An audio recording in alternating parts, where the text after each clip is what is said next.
United Nations ने genocide यानी कि नरसंहार हो रहा था, 8 लाख से ज्यादा लोगों के मर जाने की बात, और उसमें पीस कीपर्स जो थे यूनाइटेड नेशंस के, उनको यह आदेश दिया गया कि वो अंदर जाकर के इस चीज को न रोकें। सोचिए, ये यूनाइटेड नेशंस 1994 में अपने अस्तित्व के बहुत दशक बिता चुका था, उसके बाद 1994 में इसकी ये स्थिति थी। फिर आइए स्रेब्रेनिका की बात करते हैं। 1995 में बोस्नियन मुस्लिम्स, उनका नरसंहार हुआ, और ये हुआ संयुक्त राष्ट्र द्वारा घोषित सेफ एरिया में, जिसमें डच यूएन ट्रूप्स वहां पर थे, उनकी मौजूदगी में ये सब चीजें हुई। सवाल तो वही उठते हैं ना कि आपकी मौजूदगी में भी अगर कोई चीज हो जाए तो फिर ये आपकी विफलता नहीं है तो और क्या है। नतीजा ये हुआ कि यूनाइटेड नेशंस ने सन 90 के दशक में 2 नरसंहार देखे, जहां पर वो तैनात थे, और फिर भी 2 नरसंहार अपनी आंखों के सामने होते हुए देखे।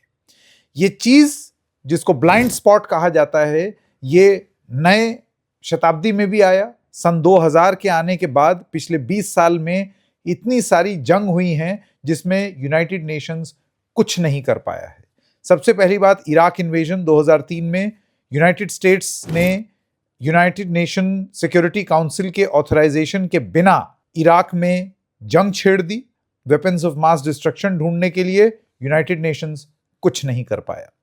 सीरिया 2011 से लेकर के आज तक 1 दशक तक वहां पर कॉन्फ्लिक्ट चलता रहा है। 5 लाख से ज्यादा लोग मरे बताए जाते हैं, और यूनाइटेड नेशंस को रूस और चीन दोनों ने मिल करके अपनी वीटो पावर इस्तेमाल करके कोई भी कार्रवाई नहीं करने दी है। यूक्रेन युद्ध सन 2022 से लेकर के आज तक चल रहा है। परमानेंट सिक्योरिटी काउंसिल मेंबर उसके रूस है। रूस ने इन्वेजन किया है यूक्रेन का, और यूनाइटेड नेशंस कुछ नहीं कर पाया क्योंकि यूनाइटेड नेशंस को ब्लॉक कर दिया गया। अब जरा आप सोचिए कि इसी श्रृंखला में 2026 में बिना यूएन सिक्योरिटी काउंसिल की इजाजत लिए अमेरिका ने हमला कर दिया। ये लेटेस्ट फेलियर है, हम सब जानते हैं, ऑपरेशन एपिक फ्यूरी।